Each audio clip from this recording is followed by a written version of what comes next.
What are the commonalities among leaders who sustain excellence over an extended period of time?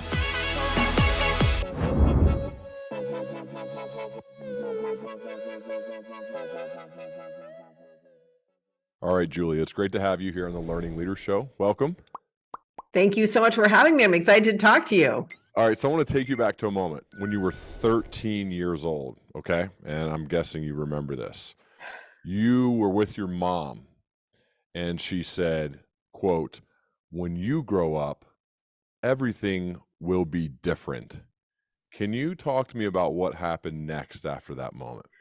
Well, what's interesting is what she was talking about was the fact that when she was 13, she thought she had two choices. She grew up in the 1950s and 60s, and her choices were to be a nurse or to be a teacher, and that was about it. She didn't have a choice of going out and running a company or rising through the ranks in corporate America. And she told me that, things were changing, gender gaps were closing, and the world would be my oyster. And I really believed her for a while. And I had an amazing experience I felt very equal access. I was playing in the same roles as my male classmates all the way through college. But right after I graduated college, I showed up at Fortune magazine. I was very lucky to get this amazing job as a young reporter at Fortune magazine straight out of college. And I saw both at the magazine itself, the most senior ranks was dominated by men. And then I also saw in the people we were interviewing. I saw in the CEOs who were coming into our office, the stories about the leaders. There were massive gender gaps, particularly when it came to leadership. Women just didn't have representation in the most senior ranks of business. And the natural question is why? Why do you think that is? I mean, it's just like, hey, this is just the way we've always done things. And so people promote people that look and feel like them, I guess, or what is it? What is the why that you uncovered as you went? I think it's exactly that. And I think it took me a while to figure out. I mean, my mom had described all the progress that had been made with all the way back from when women got the right to vote. And based on her perspective, there was a slow march towards progress. And I think what I realized is that when it came to leadership in business, that march towards progress is incredibly slow. And it's men who've been running these companies for years, and not that they haven't done a good job, but maybe women could be doing a good job as well. And it's interesting because now if you look at the Fortune 500, as of the most recent Fortune 500 list, only 8% of those 500 biggest companies have CEOs who are women. And that's an all-time high. So can you walk me through a little bit? I think your career is fascinating. As I was preparing for our time to kind of see your path and how you've gone, what are let's start with Fortune. What are some of the things that you learned at Fortune about yourself, about the industry, about what you want to do moving forward as you eventually then went on to CNBC? Well, what's interesting, and I said I was very lucky to get a job at Fortune, and I feel like I was particularly lucky because I had never taken econ. I didn't take any business classes. I didn't know anything about statistics. And Fortune magazine at the time had this theory that you couldn't teach a business person how to write, but you could teach a journalist about business. And I'd always done journalism. I'd been an editor on the Daily Princetonian, my college newspaper. And I think actually the fact that I didn't have a background in business and I didn't have internships in business really became an advantage for me because I knew I needed to over-prepare. So I treated this as a challenge. I needed to learn everything about business to really understand these companies and the CEOs who I was going to be interviewing. So I learned so much from some of these senior editors. There was this legendary writer named Carol Loomis who was close with Warren Buffett, and she taught me how to read SEC documents. And I took the numbers and the math of it incredibly seriously because I knew I didn't know it going in. And the fact that I over-prepared really helped me be a utility at the magazine. And there were a lot of writers who had taken econ and they're like, yeah, I got it, but I'm not going to put in the hard work of digging into the numbers. The fact that I knew I didn't get it going in made me over-prepare. And that was ultimately a big advantage because a lot of the writers were like, oh, I don't want to do the stories with the numbers. That's too much trouble. And I thought, this is great. I figured this stuff out, bring it on. And I think sometimes being an outsider, not knowing your stuff, if you can use that as an opportunity to over prepare and then say, hey, I'm speaking the same language as the people we're writing for. I need to translate this complicated business world into the language that I 2 months ago would have understood, that was an advantage as well. You dedicate this book to Paul and Sharon. Those are your parents who Yeah. inspire you. Right? They inspire me to pursue hard things, and instilled in me a love of asking questions. Can you tell me more about your mom and your dad and your upbringing and how they inspired you to do hard things and to ask questions? I think there is this idea in my family that if something is easy, then it's not gratifying when you've done it. But if you do something really hard, then you can feel really proud of yourself afterwards. So my parents are both writers. I obviously was raised in a writing family. My grandfather was a writer. He was a historian, and he actually was Librarian of Congress. And he wrote a lot of books. And he actually, I remember when I would visit my grandparents, used to wake up in the morning, hours before breakfast, would go down to his little office and write for hours at a time. And then he'd come upstairs and have his grapefruit or whatever he had for his grapefruit and coffee, his grandpa breakfast. But I think there was this idea that if you found something you were passionate about, like my grandfather did with his early morning writing, or my parents did, my dad produced documentaries, my mom wrote some books and was a food and travel writer, that work was something to be enjoyed, and you wanted to make the hard stuff exciting. And my parents would always say to me, when I was nervous about it, so I would say, I'm nervous, I'm going to go perform. I did ballet. I'm nervous, I'm going to go perform. I did speech and debate. I'm nervous, I have a big debate tournament. And they'd say, you're not nervous. That feeling is one of excitement. And this idea of trying to reframe things that were scary or hard is something that was good. And that fear, that nervousness actually showed that you cared, and caring is important. Do you still get nervous when you go on live TV, or do you view this as excitement, or what's your frame of mind when you're going on to do a live hit? Live TV, live hits, I usually don't. I think I get into like a flow state. I think a lot about like, what does it feel like to be in a flow state? Because I've been in a flow state on TV. I've gotten into a flow state with writing. I don't know if you think about this. You interview so many people. Do you feel like you get in a flow state when you're interviewing people? Definitely. It depends on how you define that. I feel like I try to be 100% focused on being engrossed in being a deep listener, because I think the best questions are typically follow-up questions. And the only way you can do that is if you're truly listening all the way through, and then maybe trying to pick a thing or two to go a step deeper. And maybe that would be flow. I think a lot of it for me, and I'd be curious for you, and this is on my list of things to ask too, is repetition and doing it over and over and over and over has been a huge help for me. Like most things in life, the more you do it, and you do this for a living, and you're not only that though, you're also interviewing very powerful people. And so I am curious about that for you. When you have a Sheryl Sandberg or a Jack Dorsey and you're interviewing them, it could probably be easy for them to like feel like they're a level above you. And I get this sense that you don't allow that. I don't know, I could be wrong, but like, how do you feel when it sounds like you're an over-preparer, which I love. I think it's a great quality, but also the dealing with power and staying on same level so that you can get what you're trying to get out of the interview, out of the conversation. How do you think about that? Well, so I think you're absolutely right. It goes back to being overprepared. Being overprepared when I was a 21-year-old reporter at Fortune magazine enabled me to deal with 60-year-old mutual fund managers who I was interviewing. So I was always, from the moment I graduated college, was always dealing with people who were older and more powerful than me. Now, 23 years later, they're not all older than I am, but they are more powerful than I am. But there is power in asking questions. And I think it goes back to the thing about my parents. They believed in taking on hard things because that's more gratifying, but also in asking questions. My family, like, asking questions is a sign of respect, just when we're dealing with each other, and also a sign that you care. So I find that this idea of the importance of asking questions has just been ingrained into me my entire life, and it very much combines with what you were talking about with being overprepared to not get intimidated. Some people don't feel comfortable asking questions. I mean, I know a lot of my friends, they feel awkward even asking a friend a question about what's going on with their lives or for advice on something. And I think I just have no embarrassment or fear about asking questions. Having said that, it does, it can be stressful. I think there's a difference between nervous and something making you feel nervous and you being stressed because the stakes are high.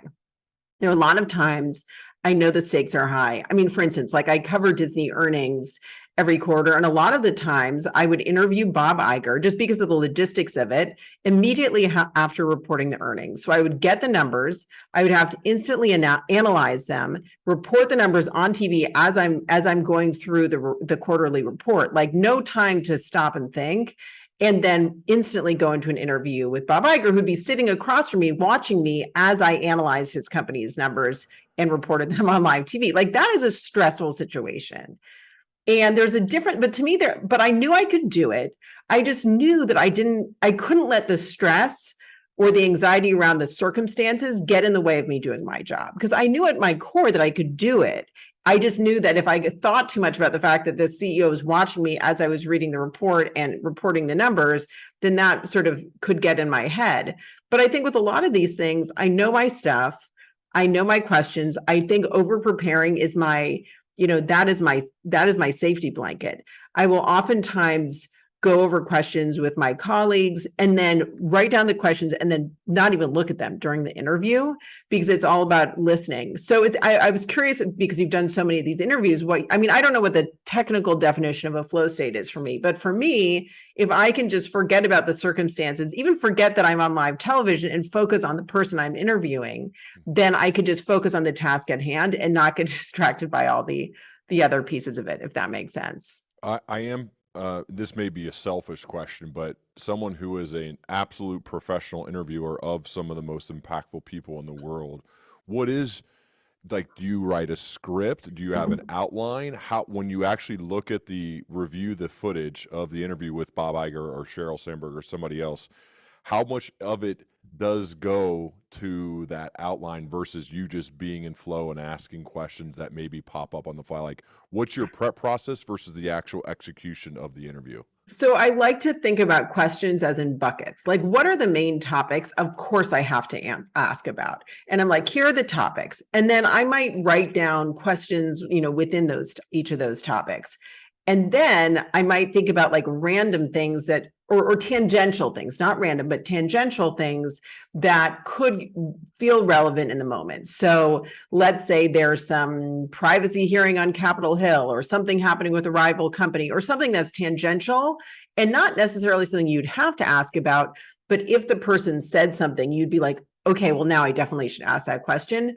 So it's almost like having a backup plan and a backup plan. But then I feel like I really like to start working on the questions early so I can mull them over in the back of my head long before I'm actually in the moment of the interview. And so then when I'm in the interview, because I've already been thinking about these questions for so long, I might refer down to them, but it's more that I know what I have to do, and then I can play it by ear in the interview. But I do like to just be in the moment and listen to answers as much as possible. And I actually find that's much, much easier when you're in person rather than doing interviews on Zoom. But you must have a lot of experience with it. Yeah. I find the best podcast episodes are the ones where you may hit a little bit of the outline and of the prepared questions, but you never really look at them. I like to actually handwrite notes. This is part of my learning process of how I try to make what I'm learning sticky. Handwrite notes, and then I type them out. I do not farm that out because it is a part of how I learn, and then it could lead to being better in the future. And I write books on this stuff too. So that's the one element that I do more of on Zoom and less of when I interview people in person, because in person I try to stay looking at them, and then I'll have to go back and just add an extra step of writing the notes. But I also really like writing things. I'll write down questions, even if they're already typed out on written out on my computer, just for that process, because writing them down, it helps me memorize them. Well, it's funny when I do live shows or live podcasts, in person with somebody. Sometimes we do them in front of an audience, and they're like, "Here, just put them on your iPad." I'm like, "Well, I just like the paper, because the questions may arise." I just did one with Kat Cole in Atlanta. She's an amazing leader of Athletic Greens, and so many questions kind of arose while she was talking that I needed to write those out. So I think it's like being in the moment, rethinking things. Now, a lot of that comes from doing deep preparation of reading all the articles, reading the books, watching the TED Talks and the videos, I think are helpful. The thought of doing the Bob Iger interview immediately after that, though, blows my mind. And you said an important thing during that answer. I know I can do it. How do you know you can do it? Is it because just I've been doing it for 23 years. I think that's when, what about the you know, beginning? What about the beginning of that? How was it? How did you build that? Because I get a question from usually younger leaders. How do you build that confidence? How do I confidence. get confidence? I don't feel like I'm there. They have imposter syndrome. They're not really sure. Like, what was like for you in the beginning of that? Well, I think being a very young reporter at Fortune magazine, I was hired when I was 21. I think I was the youngest person they had ever hired at the time. You get in the reps. I always think about the Malcolm Gladwell 10,000 hours thing. The reason why the Beatles are the Beatles is because they performed over and over and over, and it wasn't practicing, it was performing. So I've just been doing this a really long time. And I think that the more I do this and the older I get, the more experience I have and the more I can pull on my different experiences and interviews and things I read 15 years ago and my memories of the financial crisis and all, being a young reporter during the dot-com bubble. And I know it's scary for people to get older, but I think I see it as such an advantage right now to have that perspective. But I remember when I was starting off as this young reporter at Fortune magazine, I would be interviewing these older men and they would be so mean to me sometimes. I remember a couple of them would say things like, how do you possibly know what you're talking about? And I'd say, I did my research, these are good, valid questions. So I think I really had to prove myself and find a way to not let, comments that I couldn't possibly be informed it bother me. And also to know that I had done enough research that I should be confident in my questions. And I was really lucky to have amazing mentors along the way to help coach me through questions and also reassure me that I was doing a good job and say, yeah, that was great. Or, your insights are good. And there are advantages of coming into something as an outsider. And I think having that balance of humility, of the ability to learn and knowing you want to learn, the balance of ability and confidence is something that I think about a lot as I interview leaders. And there's this idea that I write about in my book, When Women Lead, this idea that being confident all the time is not a good thing, that you don't want to be confident all the time, because then you're not going to gather all the information that you need to make wise decisions or put together the best plan. And what you really want is to turn down your confidence level, like see confidence as being on a dial, turn down your confidence level when you're gathering information, and really think of your information gathering process is not just like coming up with an idea, but thinking of the world as your oyster. Everyone has a different perspective they could give you, they could share with you, and you want as many diverse perspectives as possible.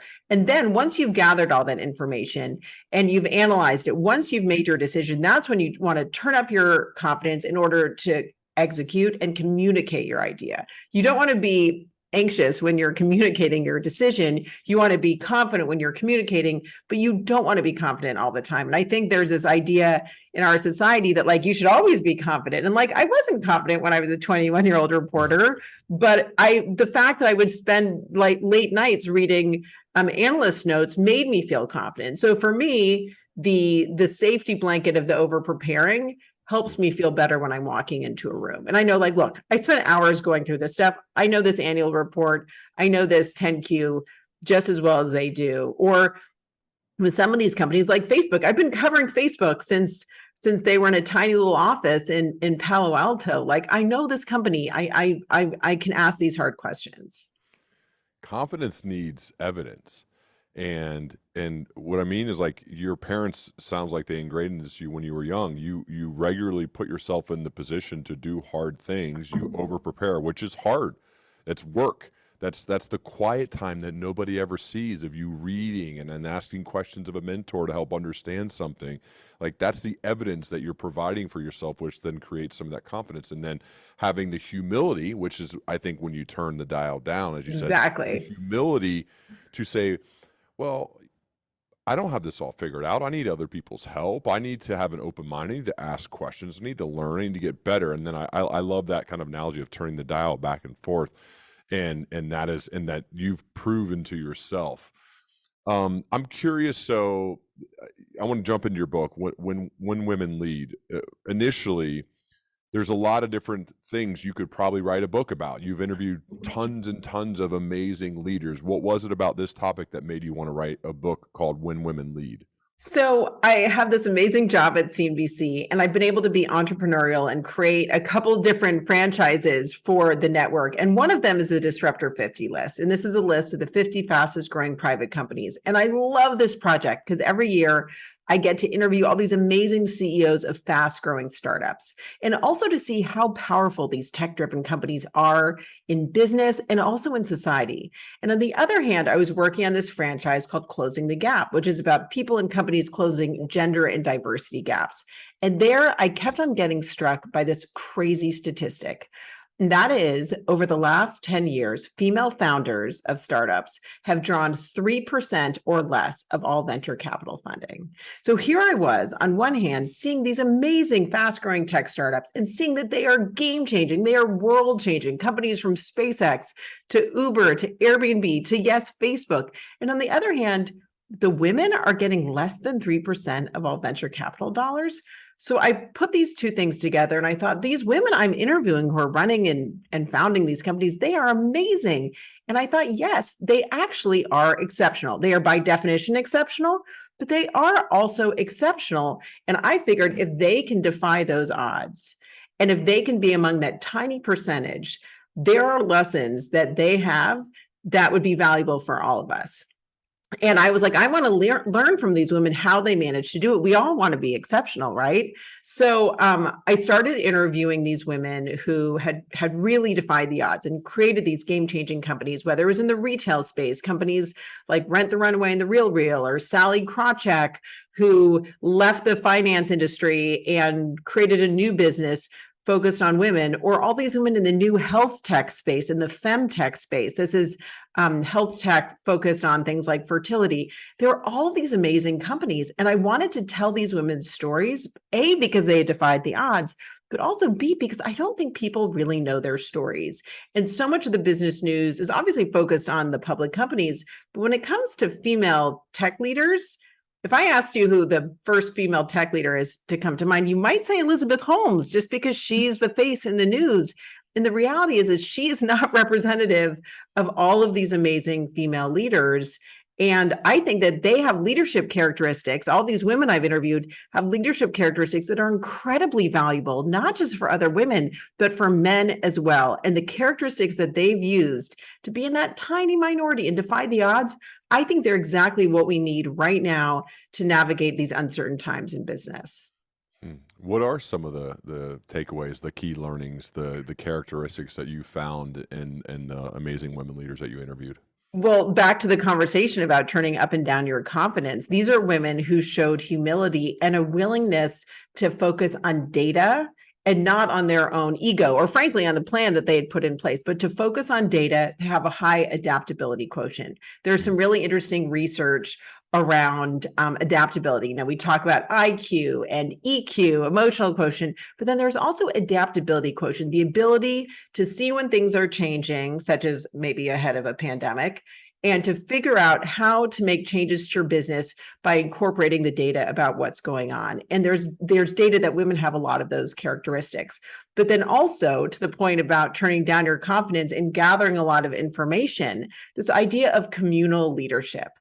You can lead top down and say, I'm making a decision, I'm going to tell my company what to do. Or you could say, let's gather ideas and figure out what I can gain and what perspectives I can learn from people from different parts of my team. And so women are more likely to lead with communal leadership. And I think in times like these, when it's hard, if you're in a corporate office, away from people, away from your customers, away from your investors, away from the people who are your employees, it's hard to know exactly what's happening. And the more you can bring in diverse perspectives, the better that is. So those were some of the characteristics. Also, leading with empathy. There's been a lot of research about how empathy is incredibly valuable to connect with customers, to connect with employees.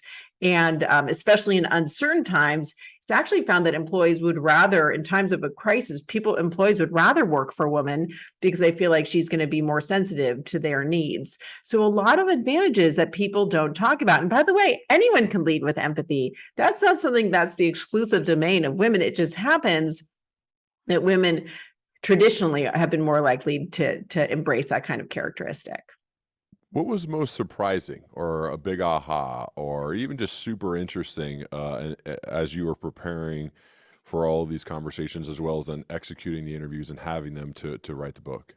Well, so I'll say, just to back up, I start off wanting to tell these amazing women's stories because I knew they had defied the odds. But then as I dug into their stories, I thought, I don't have a framework to really understand how they're leading and why these leadership characteristics are working. I was like, I see that the empathy is working, but I can't explain exactly why. So I dug into the research, again, back to the over preparing, and I read about 300 academic studies written by social scientists and psychologists and business school professors around the world. And I found so much research and data explaining why these characteristics work and why women are more likely to use them, but also why they work in general. And that was so interesting. And it brought me back to those days of staying up late at Fortune magazine, reading these dense documents, because the fact that there's so much research out there, but sometimes written in these very dense academic formats, I really was excited to be able to unlock that and weave it into my stories. So one thing that I was really surprised by was this idea that, we think about leaders, they're exceptional. I used that word a couple times before, and they have amazing ideas and perspectives. And I always kind of thought that they were born that way. These women were so impressive to me, and I thought they were probably always like this and running the lemonade stand in elementary school or whatever it was they were doing. And I was really struck by the fact that no one was always like this. Everyone had to really work on their leadership. They had to work on their ideas. And the ones that were really successful had the humility to be very aware of their failures and to really learn from their failures. And this idea that no one came out of the womb ready to run a company was really kind of reassuring to me, because it showed me that they had all made massive progress. And the ones that to me really were most interesting were telling me things like, I'm really competitive. Like this woman, Christine Hunziker, she runs a company called Castle. She's like, I'm really competitive. And at first that was a disadvantage to me. That really made it hard. People didn't like working with me. And then I figured out how to channel that in such a way that I was inclusive of my team, and I made my competitiveness a superpower. And so I think it was this idea of being able to identify what your own characteristics are and work on them and work to make them work for you. So there's a couple of women I write about who are introverts. They're self-professed introverts, which is not a characteristic traditionally associated with leadership, but they figured out how to make their introversion work for them. And they worked on it. And nothing comes easy. And it was really inspiring to me to see that we can all make progress on whatever it is that we want to work on. And the more we understand who we really are and what our key traits are, we can figure out how to make that trait work for us, even if it's not a trait that's traditionally associated with leadership, introversion being a key example. So I think it's like about self-knowledge and benchmarking your progress. And I don't know if you've seen this data, but there's a lot of data about athletes and business and how athletes are more likely to be successful in business. These are like college or serious high school athletes. And I'm not an athlete. I did dance in high school. So I performed, which is a great advantage when I got into this business, but was not an athlete. But when I dug into the research about why athletes are better at business, that was inspiring too, because it's not that athletes are trained to compete against other teams. You'd think that would be the reason why athletes do better in business. But in fact, it's that athletes are trained and accustomed to do what they call after event reviews, to see how they did, to measure their performance, say, look, we may have won that game, but my performance was not good. Or we lost that game, and here's why. And digging into your performance so regularly that it's not stressful or upsetting, but just matter of fact, and then measuring and benchmarking your own progress. And every CEO who is successful did that. You're speaking my language. I mean, I played high school, college, and a little bit of after college football. Played quarterback, Julia, and we videotaped every single repetition that we took in practice and obviously in the games, and we were scored a plus or a minus or a double plus or a double minus, and then we would have a score for every single repetition of every single practice. And so not only are you open to it, you crave it. You got to have it. And when I remember when I got into sales, my first real job after playing football, it would bother me if I wasn't receiving enough coaching and feedback, because you benchmark yourself against your previous self. And if you don't feel like you're on this kind of upward trajectory, feels like I'm dying, like literally, like if I'm not growing, I'm dying. And that is a really bad feeling. So I identify with that. I would imagine that you probably saw that not only with former athletes, but with the people that you're interviewing. That had to be one of the commonalities among them, is that they have this kind of commonality among everyone. And some of the CEOs I interviewed had been very serious violinists and went to high school at Juilliard. There was one, Catherine Power, who's founded 4 or 5 companies. She was a very serious professional dancer. She didn't go to college, but she after high school, she danced professionally. She was so used to the self-criticism, and not criticism, but sort of self-evaluation and figuring out how to continue to push herself. And this idea that the data is about athletics, but the underlying reason why it's so useful is because it's about benchmarking, after event reviews, and measuring and driving your own progress forward.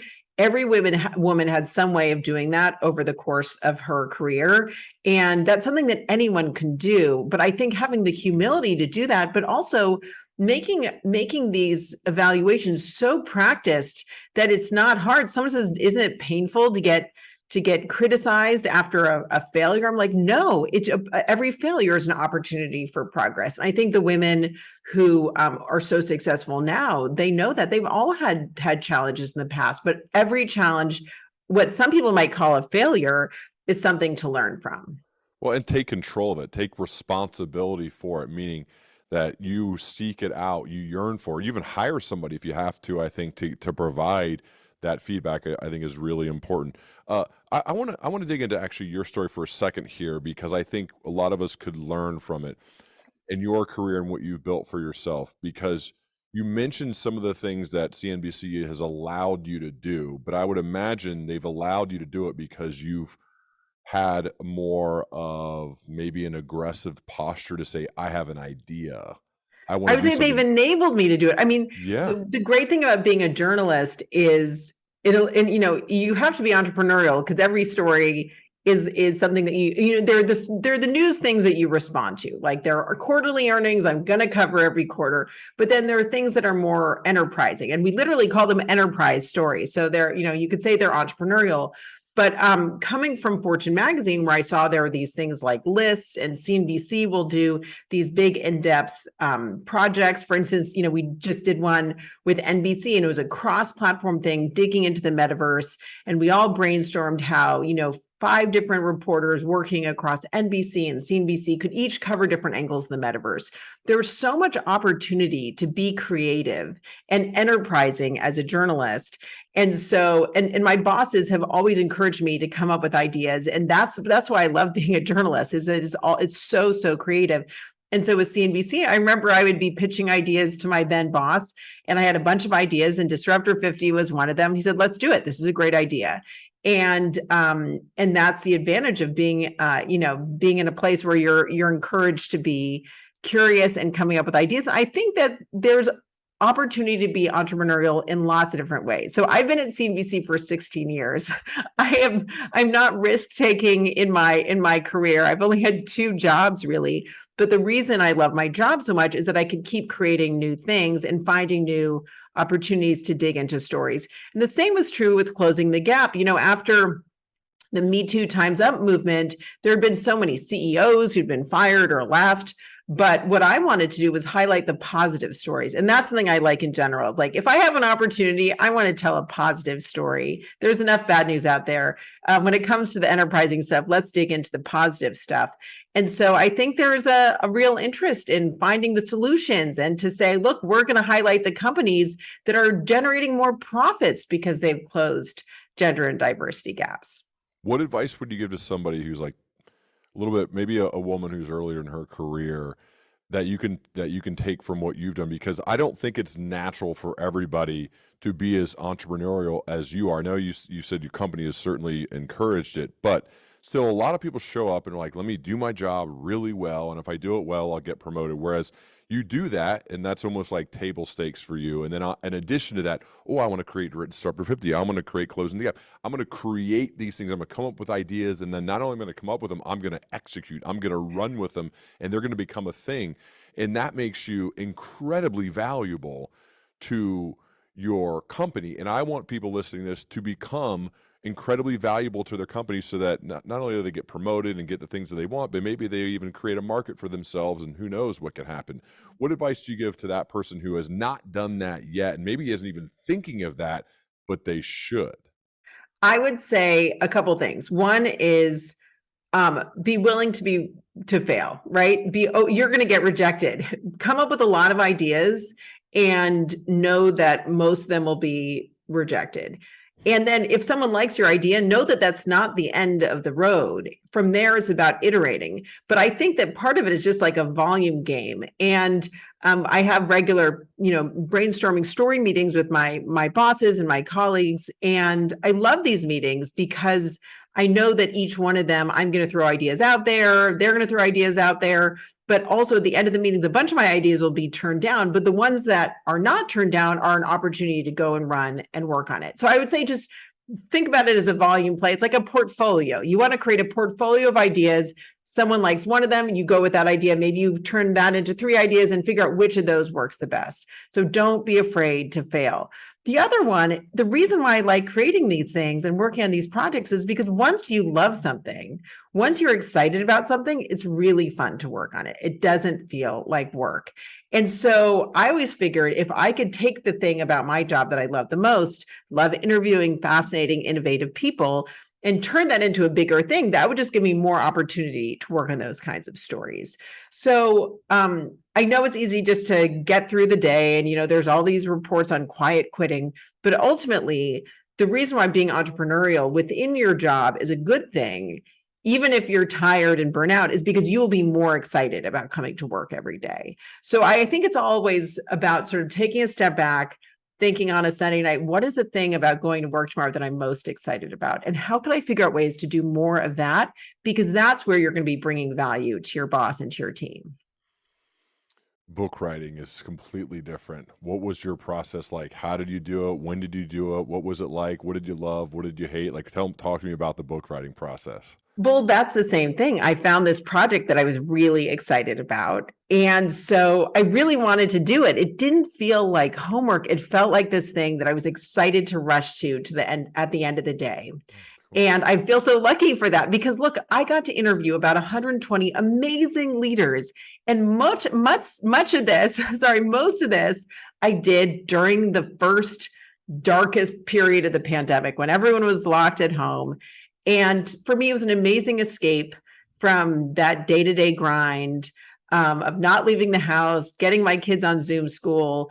And it just was a joy for me to be inspired by these people. And it was also an opportunity to connect at a time when everyone was at home, everyone was evaluating their lives and figuring out what really mattered to them. So I feel very lucky that there was this moment where people were really reflective. And I think, therefore, really open to talking to me about their visions and their life and their plan and how they got to where they were. And they were thinking about maybe what they wanted to do next or why it was that they did what they did.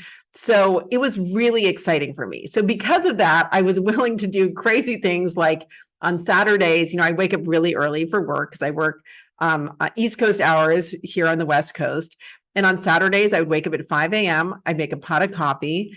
And I'd sit on the couch with my cats and I'd work for like 3 or 4 hours before my kids woke up and needed me. And, they'd wake up and do their thing. But by the time they were ready for me to pay attention to them, I'd already rushed through, whether it was reading transcripts or writing. And so it was this, I would find these windows where I can't believe that I mean, in retrospect, I can't believe I woke up so early on the weekends, but I just sort of got into a routine of knowing I would have like 2 or 3 hours and then just really making the most of them. And I think I was so motivated because I was excited by these stories and I wanted to understand the research, and seeing the research and the stories come together was just thrilling. And so it was a really fun project to work on, particularly during the pandemic when I wanted something exciting and hopeful to bring me out of the sadness of the day to day. And this was really that. Wow. So I'm thinking of this from somebody in like my position. Let's say if whether I worked in corporate America or not, as a guy, what are some of the things guys can do to be better about understanding and maybe, I don't know, I don't even know the right terminology to use, but to get the numbers more in order as they should be? Well, I would say there are 2 reasons why this book is incredibly valuable for men. And I would say probably even more valuable for men than for women. First, the statistics about gender gaps are so crazy that a couple of men who've read this, especially in the early drafts, thought they were typos. There were numbers that they thought were typos. And I think that men need to understand the statistics, both about how big gender gaps are, but also about the fact that there's a lot of data that diverse leadership, both in terms of gender and in terms of race, is more financially valuable. And I think men who are investing, they're hiring, promoting, they should see these statistics and see them all in one place, because every piece of data points to the fact that more diversity doesn't just bring in outside ideas. That seems obviously different people, different perspectives, but having diversity in a room in the business context forces people in the room to reconsider their own ideas and be more careful and cautious in their decision making. That's what you want. You want the people in the room, men, women, to all take a minute and not just go forward with their assumptions, but say, hey, there's someone new here. I better think twice before I go forward with that old assumption that I had a week ago. So I think the data is incredibly, incredibly powerful and valuable for men who care about making money, whether it's as out of business, leaders, et cetera.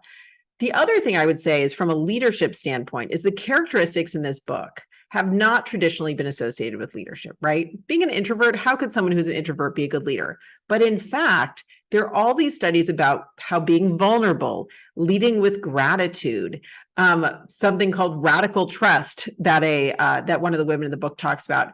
These characteristics that you do not associate with leadership or power, and that men have not traditionally led with, are in fact hugely valuable for leadership. So if you're a man who wants to succeed in this business world, whether it's learning about how to improve your adaptability quotient, how to improve your emotional intelligence and your empathy, and how to use these traits that maybe women were more likely to use, men can use them too. And they're going to be exactly what you need to succeed in this time of so much uncertainty. We have inflation, we have, business disruptions with the pandemic, we have all of these stock market volatility fears, all of that. You want to understand what traits are best, especially in times of crisis. And if it's women who are more likely to have led that way, just copy some of their traits. Everyone wins. It's really good. I was towards the end of your book reading about Gwyneth Paltrow and her questioning and not understanding some of the jargon, and that then it helped her encourage people to ask questions. And this is something that I don't know from a gender perspective, but I just think as a human perspective, it's we'd all be better off if we probably asked more than we told. And I sense that this is right in line with how you view life. Can you talk more about maybe what you learned from her and others, and about just the importance of all of us as leaders to ask questions? Yeah, and to take a moment and I think really understand where you should be humble. Some of the best leaders in the book that were able to gather the most powerful teams were the ones who admitted what they didn't know. So Katrina Lake, I remember talking to people about Katrina Lake, who founded Stitch Fix and took that company public. I said, so what was so amazing about Katrina Lake? And people would tell me she was a talent magnet. And I would say, well, what do you mean she was a talent magnet? They would say she would hire the most amazing people. She would get the head of algorithms from Netflix, the COO of Walmart.com, these people who are running massive businesses. She'd get them to work for this little startup before it went public. And I'd say, how on earth did she do that? And there's some, I was like, look, I'd love to figure out how you become a talent magnet. That's something that every leader would want to know, right? So I dug and dug and dug and dug. And I was like, is there data? Is there research about how a CEO can be a talent magnet? And I kept on interviewing people, and I just came back to this answer. She said, look, I just was really honest about what I didn't know. And I would reach out to people and I would say, look, you are the prime executive when it comes to algorithms. I don't know this world. Come help me. And people love this idea that they'd get to work for her. She'd appreciate what they brought and would let them do their thing. She wasn't going to say, well, I know a lot about algorithms. So, you can come work with me and we'll build this together. But no, she said, look, I want you to come and lead in this area. And this idea she was empowering people and giving them their own purview was really inspiring. So when I think about Gwyneth Paltrow and this idea of her saying, look, I'm new to this. I didn't go to business school. You're all sitting here talking about these acronyms, and I'm not sure exactly what you're talking about. Can we just clarify this here? And there was a moment where she said she went from looking at her phone underneath the desk and Googling things underneath the desk to putting her phone on the desk and saying, look, guys, can you just explain? I want to make sure I understand so I can analyze these numbers. And by being so direct and so open about what she did and didn't know, that kind of unlocked this thing in the room where all of a sudden her other employees are like, oh, I'm so glad you asked that question. I wasn't sure. But it sort of destigmatizes these questions and destigmatizes that vulnerability about what you know or don't know. And then everyone feels so empowered and like it's not a problem not to have the answer. One of the things though, when let's say you're newly promoted, and I think guys and girls struggle with this alike, but maybe women are penalized more than men for this. I'm not sure, but I think this could be true. In this, they almost feel like I know this, my wife's a sales leader. She works for a tech company and has leaders who report to her as well as individual contributors. And I think she would feel a big pressure, even when she was brand newly promoted, which happened years ago, to know everything, to be the expert, because if not, it's like there was judgment or she felt that. I have to guess there are other women who feel that, maybe even more so than men. What about for that person? Because Gwyneth Paltrow is famous. She could probably do that.